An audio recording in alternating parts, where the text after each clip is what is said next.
नमस्कार, मैं हूं राहुल शर्मा। आप देख रहे हैं SPN9 न्यूज़। स्वागत है आप सभी का हमारे इस खास प्रोग्राम में। प्रोग्राम की शुरुआत महाराष्ट्र से। महाराष्ट्र में हम काफ़ी समय से सियासी उठापटक देख रहे थे, लेकिन जो बिहार में खेला बीजेपी ने किया है, क्या वो महाराष्ट्र में दोहराया जाएगा? क्या नीतीश कुमार के साथ जिस तरह का धोखा बीजेपी करने की कोशिश कर रही थी, वही धोखा एकनाथ शिंदे के साथ होगा? कैसे महाराष्ट्र में भी एकनाथ शिंदे की मुश्किलें बढ़ रही हैं और किस तरह से अब एकनाथ शिंदे की मुश्किलें जल्दी बढ़ने वाली हैं, विस्तार से बताएंगे, विस्तार से समझाने की कोशिश करेंगे कि अगर वक्त रहते हुए एकनाथ शिंदे ने खुद को बीजेपी से अलग नहीं कर लिया तो शायद नीतीश कुमार तो संभल गए, लेकिन शिंदे नहीं संभल पाएंगे, क्योंकि ये बीजेपी है जिसके साथ रहती है उसको खत्म ही कर देती है। जैसे महाराष्ट्र में शिवसेना के साथ किया, बिहार में जेडीयू के साथ करने की कोशिश की जा रही थी, और तो और ये तक देखने को मिला कि बीजेपी हर जगह अपना कब्जा जमाना चाहती है। एकनाथ शिंदे के साथ कैसे कहानी को दोहराया जा सकता है और कैसे नीतीश कुमार की तरह महाराष्ट्र में एकनाथ शिंदे को भी पूरी तरह फ्लॉप करने की कहानी चल रही है। दरअसल बीजेपी ये बात जानती है कि एकनाथ शिंदे अपने साथ ज़्यादातर विधायकों को लेकर आए हैं और बीजेपी की नज़र अब उन विधायकों पर है जिसे शिंदे अपने साथ लेकर आए। यही वजह है कि शुरुआती दौर में एकनाथ शिंदे को भी, जी हाँ, मलाई खिलाई जा रही है। उनके साथ जो विधायक आए हैं उन्हें भी मलाई खिलाई जा रही है, लेकिन कहीं इस लॉलीपॉप की चक्कर में एकनाथ शिंदे ना फंस जाए। महाराष्ट्र में सीधे तौर पर देखा जा रहा है कि जो कहानी इस वक्त दोहराई जानी है एकनाथ शिंदे के साथ, क्या वो ये नहीं बताता कि वाकई बहुत बड़े हद तक महाराष्ट्र में बीजेपी एकनाथ शिंदे को पूरी तरह गायब करने का प्लान तैयार कर रही है। बिहार में बहुत पहले से बीजेपी ने अपना प्लान सेट कर लिया था, और जब देखा जा रहा था कि पूरा देश लॉकडाउन में था, कोरोना की वजह से लोगों की हालत खराब थी, उस वक्त बीजेपी कोशिश कर रही थी कैसे बिहार में सबसे ज़्यादा अपने विधायकों को जितवाया जाए। बिहार विधानसभा चुनाव को निकट देखकर बीजेपी की अंदर पर्दे के पीछे रहकर तैयारियां बहुत जोरों शोरों से हो रही थी। नीतीश कुमार को भनक तक नहीं लग पाई और बीजेपी ने अंदर ही अंदर खेल कर दिया। जब तक नीतीश को पता चलता बिहार विधानसभा चुनाव निकट था, और ऐसे में नीतीश के हाथ कुछ रह ही नहीं गया। और तो और बीजेपी के साथ जुड़े चिराग पासवान, जो खुद को बीजेपी का हनुमान कहते थे, उन्होंने तो और नीतीश कुमार के लिए मुश्किलें बढ़ा दी, क्योंकि वो तो बीजेपी से अलग हो गए। बीजेपी से अलग होने के बाद जहां जहां उन्होंने अपने कैंडिडेट को खड़ा कर दिया, उन कैंडिडेट की वजह से बहुत बड़ा झटका नीतीश कुमार के विधायकों को लगा।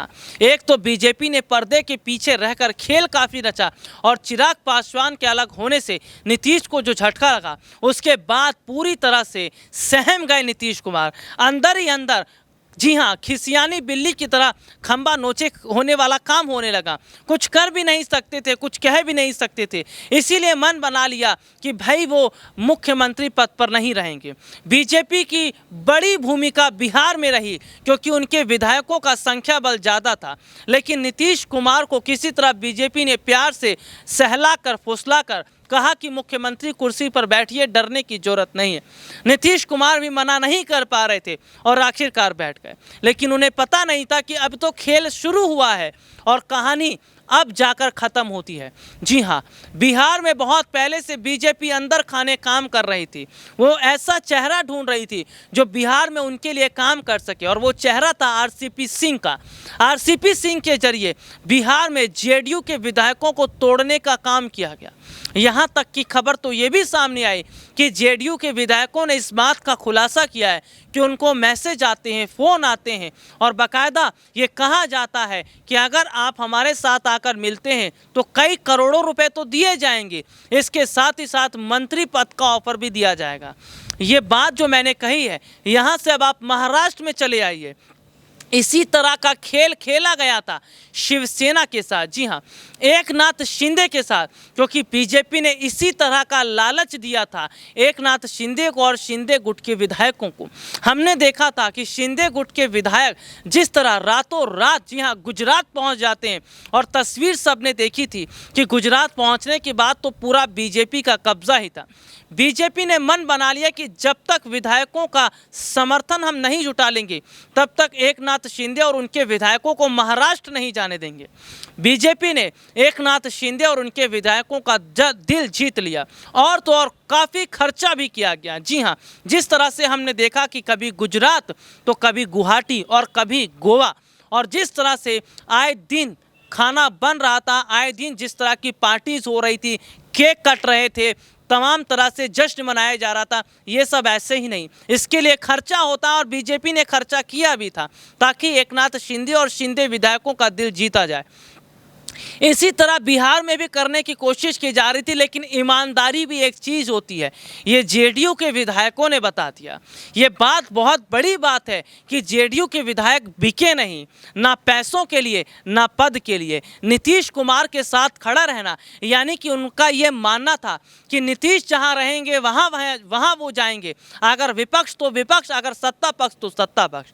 यानी कि जेडीयू के विधायकों की ईमानदारी आज नीतीश कुमार के काम आई। नहीं तो किसे पता था कि जेडीयू के कितने विधायक अभी तक निकल गए होते, क्योंकि लालच ही इस तरह का दिया गया था। तो सीधे तौर पर देखा जा रहा है कि नीतीश कुमार भी अपने विधायकों की इस ईमानदारी को देखकर, इस तरह से उनका जो माहौल देखने को मिला, उनका जिस तरह से पार्टी के प्रति एक दायित्व देखने को मिला, उसे देखकर बहुत खुश है।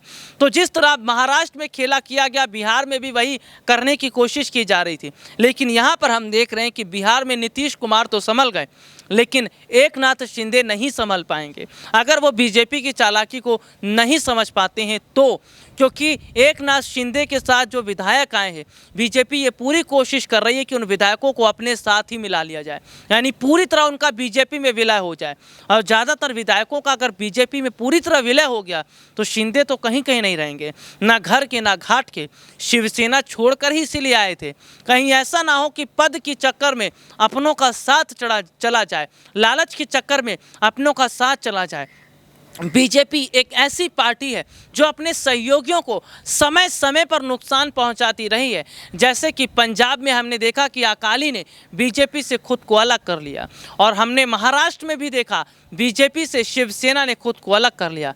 बिहार तो ताज़ा उदाहरण है ही कि जेडीयू ने किस तरह से बीजेपी से अलग होकर ये बता दिया कि बीजेपी के साथ रहना यानी कि मगरमच्छ से दोस्ती करना, और मगरमच्छ से दोस्ती अच्छी नहीं होती है, क्योंकि मगरमच्छ जब मुंह खोलता है तो निगलने का काम करता है। वो काम बीजेपी ने किया है। हालांकि देखा जा रहा है कि बिहार में जिस तरह का बदलाव हुआ है, जिस तरह से बदलाव देखने को मिला है, उससे बहुत बड़े हद तक नीतीश कुमार तो खुश है, बिहार की जनता भी खुश है, लेकिन मुश्किलें एकनाथ शिंदे के लिए बढ़ रही हैं।